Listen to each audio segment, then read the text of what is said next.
approve on, yes, anyone would like to manifest? Okay, Mr. President, moving forward, I move to approve on third reading Senate Bill number 2420. So, Hearing no objection, the Secretary will read the title of the measure and conduct a roll call vote. Senate Bill number 2420, an act providing compensation for the loss or destruction of properties and loss of lives as a result of the 2017 Marawi siege and appropriating funds therefore. Roll call vote, the Honorable Senator Angara, Yes. Senator Binay, Yes. Senator Cayetano, Yes. Senator De Lima, Senator De La Rosa, Yes. Senator Drilon, Yes. Senator Gatchalian, Senator Go, Yes. Senator Gordon, Yes. Senator Ontiveros, Aye. Senator Lacson, Senator Lapid, Yes. Senator Marcos, Yes. Senator Pacquiao, Yes. Senator Pangilinan, Yes. Senator Pimentel III, Yes. Senator Poe, Yes. Senator Recto, Yes. Senator Revilla Jr., Yes. Senator Tolentino, Senator Villanueva, Yes. Senator Villar, Yes. Senator Zubiri, yes, Senate Alhamdulillah. Senate President Soto III. Yes. With 23 affirmative votes, no negative votes, no abstention, Senate Bill 2420 is approved on third reading. Thank you very Very much, Mr. briefly, President. Mr. May President. recognize Senator Angara is recognized. Thank you, Mr. President. I just want to thank our colleagues, all of our colleagues, for their support on the three bills which I sponsored, co-sponsored with Senator Gordon, the healthcare workers benefits. We co-authored that. Thank you to all for him. Thank you to him for giving that bill a special push, as well as to all our colleagues for working very hard on that bill. For the PDIC bill, I thank Senator Poe, the chairman of the Banks Committee, for trusting me with that responsibility. And for this Marawi compensation, again, we thank our colleagues, and to the Senate President, the presiding officer, for very skillful steering of the floor, as well as the Majority Leader for very skillful management for passage in a very efficient manner. Thank you to the Minority Leader, the Senate President Pro Tem, and our other co-authors and all our colleagues. Thank you, Mr. President. All right. Senator De La Rosa. Thank you, Mr. President. Mr. President, today I celebrate with our Maranao brothers and sisters for this victory. It was indeed a good fight. I want to laud them for their perseverance and resilience in pushing for this bill. Kaunti na lang at pirmado na ni President Duterte ito. Congratulations to our chairman of the Committee on Finance, Senator Sani Angara, for making all this happen. As we committed during our visit in the Ground Zero last 2020, together with Majority Leader Senator Soberi, Senator Jaime Marcos, Senator Bongo, Senator Tolentino, and this humble representation, we will not stop until Marawi will completely return to its former glory. This huge success in the approval of this long-awaited legislation is an expression that this Congress is fervent in helping our kababayans to rebuild, to restart, and stand again after the devastation of the terrorist attack.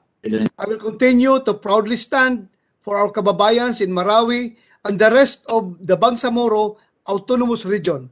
Maraming salamat. Sokran, Jazilan. May 23, 2017. Senator Tolentino. President, for Senate Bill 2420, I'll just submit a written explanation of both for insertion to the record. Thank you, Mr. President. May to October 2017. Mr. President, Majority Leader. thank you, Mr. President. May we recognize Senator? Senator Gordon is recognized. Thank you, Mr. President. I'm very happy today that we finally gotten this bill across, and congratulations to Senator Angara. I was co-sponsor and co-author of this bill, and certainly the Senate President, the Majority Floor Leader, who's always been a fan of Mindanao, great leaders of Mindanao.